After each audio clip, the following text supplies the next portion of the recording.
Hello, hello, hello, hello. Hi, everybody. I'm waiting for somebody to pop up here. I know y'all probably all at work and doing stuff. It's that time of day. Even if you got off of work, you're picking up your kids and all that kind of stuff. Hey, turned out to be not a bad day. You see all my towels hanging up there?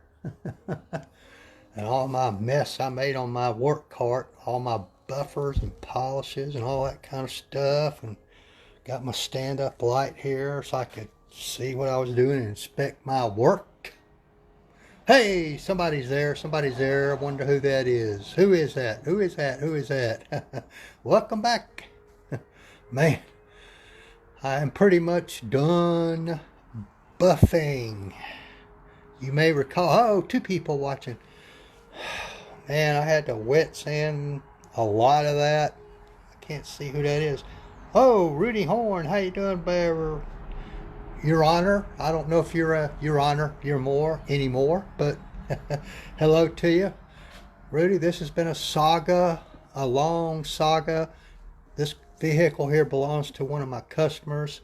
He collects and trades and buys and sells classic cars. Rudy, this is a 1947 Cadillac two-door sedan with a huge V8 in it. I think a 463 V8 or something.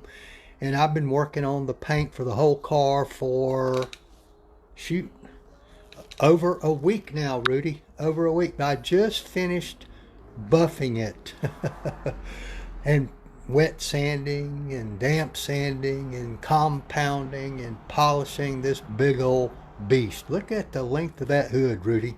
Good Lord of mercy. When I lifted it up the other day, I thought I was going to have to call somebody over here to help me get it up. It's so heavy. It's got two helper springs on each side of the hood, Rudy, so you can easier get it up. Kind of like the helper springs on my garage door. But I don't know if you saw the previous video, Rudy. You might want to go back and look at it. I was showing everybody earlier today how badly scratched all this was. It was horribly scratched. Scratched. And I did this, which is actually attached to the door. Kind of an interesting feature as part of the front fender here. But that's kind of interesting. But all those scratches, I'd say 98% of them are gone. They have disappeared. And I'm pretty happy with it, but it was, you know what, getting it that way. Some of the deeper scratches I didn't get. I reduced them dramatically, but I couldn't get them because they were too deep into the clear coat. What you see, that little speckly looking stuff, that's actual bubbles in the clear coat. And let's see, that right there's, let's see, oh, that's a rock chip. Nothing I can do about that. I don't do touch-up paint, but it had a lot of bubbles, a lot of scratches, some of them very, very deep. Like, for example, I see one right here, a couple that were very deep that I couldn't get out. You can see it right there if you look closely. But, Miss Glenda, and I see a smudgy spot right there. I don't know if that's stuff, leftover product, or a hazy spot. I might need to go back and buff right quick with some polish and clear that up very quickly. But I don't know. I think, Miss Glenda, you might have been on here earlier today. Were you? I saw all those how horribly scratched this fender was here. For the most part, they're all gone. That little speckly stuff you see, that's those bubbles. And I can't, there's nothing I can do about those. If you get rid of the bubbles, then you just have, bad spot in your paint. So, but, yeah, it's a shame. Apparently, whoever did it, this must have been what they painted last, was this side, because this side is not as good a quality paint job as on the other side, and the roof and the hood and the back end is real nice. But they kind of messed this up. Hey, Miss Nita. Hey, sweetie. You're in Florida, right? Florida? I don't know if you saw the earlier video, Miss Nita, but I am done buffing this thing, except for maybe a touch-up buff here and there if I need to. If I get a chance, what I want to do is back it out into the sun. And because Mother Nature is always better than these inspection lights, believe you me. But all this thing that was so badly scratched, I'll zoom in a little bit for you. All those scratches, I'd say 98% of them are gone. I see a few spots I need to touch up with the polish a little bit, but turned out looking real good. All them horrible scratching was gone, Miss Brenda. Thank you, Miss Brenda. I appreciate you. Oh boy, all them scratches. Is what, 3.5, 4 hours plus of work getting rid of those. Involved damp sanding with 3000. Some of them I had to hit with the 2500 grit, and then compounding probably several times, and then polishing and more polishing. But the transformation, especially when you're here in person, is pretty startling, Miss Brenda. So now what I'm going to do, I got to go back around and clean all the dust off of this thing, make sure I've got all the crap out of the cracks and crevices and all that. I'll do the windows. I'll go back and do the tires and the wheels again, get rid of whatever they might have picked up since I've been, because I always do the wheels and tires first, but they get kind of dirty from different things over the course of detailing a car. And then I'll do the glass, which is not in bad shape.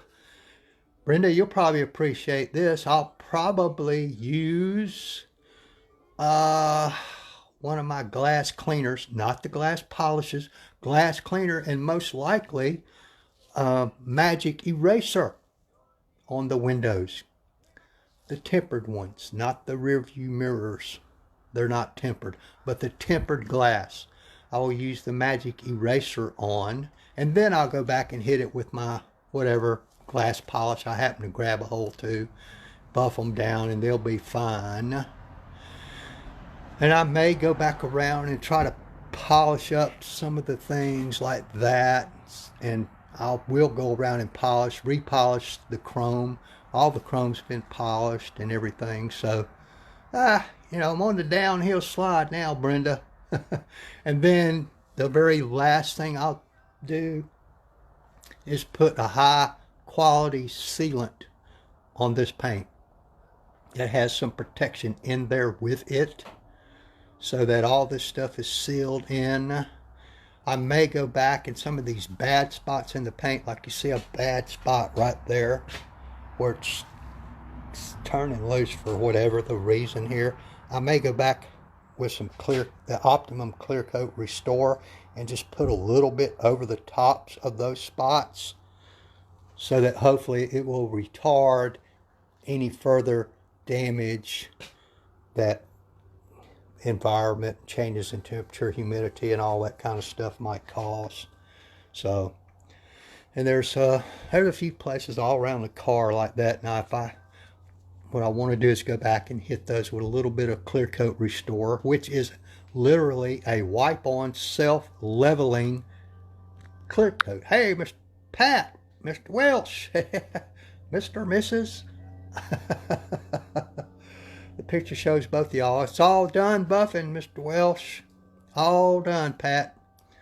No more buffing, except maybe go back around. I'll pull it out in the sunlight first chance I get and check it over real close. And there may be a few spots I might have to hit right quick with some polish. And if that's what I need to do, that's what I'll do. But she's all done buffed. Now it's basically clean up, doing the glass and windows. Hey, Pat. And put the sealant on here, which will probably take quite a few hours, as big as this beast is. And make sure it's all spiffed up. Check my door jambs, that kind of stuff. make sure they're all clean. I've got to work on that leather seat for this guy just a little bit, particularly the driver's seat, and put some protectant on all those seats, because the car, I'm not sure, but I think those are the original leather seats, Pat, and this far back they don't have protectant on them. I will put some on them, but you know, in the last, I'd say 20 years, your leather seats, true leather seats, and probably some of the vinyl ones and the pleather as they call it, has a clear coat on them similar to what's on the paint of your vehicle. But I doubt if these have it, but I'll put some protectant on there, and we'll see where we go from there. Then I'll call the customer and tell them to come get it out of my garage. All right, just wanted to catch y'all up. This has all been buffed. Everything's done as far as the paint goes, except for just double checking. Just double checking, make sure I hadn't missed anything, or try to make sure I hadn't missed anything. Seems like I always miss something, always. They're so, you know, especially a car this big. Whew, man, I bet this thing weighs 5,000 pounds, Pat. He told me how much it weighed. I don't think it was quite 5,000, but I'll bet it's darn close. Big, heavy car, 1947 Cadillac 2-door. Pretty unusual. Most of Cadillacs are 4-door, you know that. All right, folks, I'm going to get back at it here and see how close I can get to finishing up today, but I'm sure it'll be probably by lunch tomorrow at best. All right, guys, I appreciate y'all watching. Hit the like button, the thumbs up, whatever they do on Facebook Live. I'm not all up to speed on Facebook Live yet, but anyway, I'll catch y'all later. Thank you very much for watching me. Bye.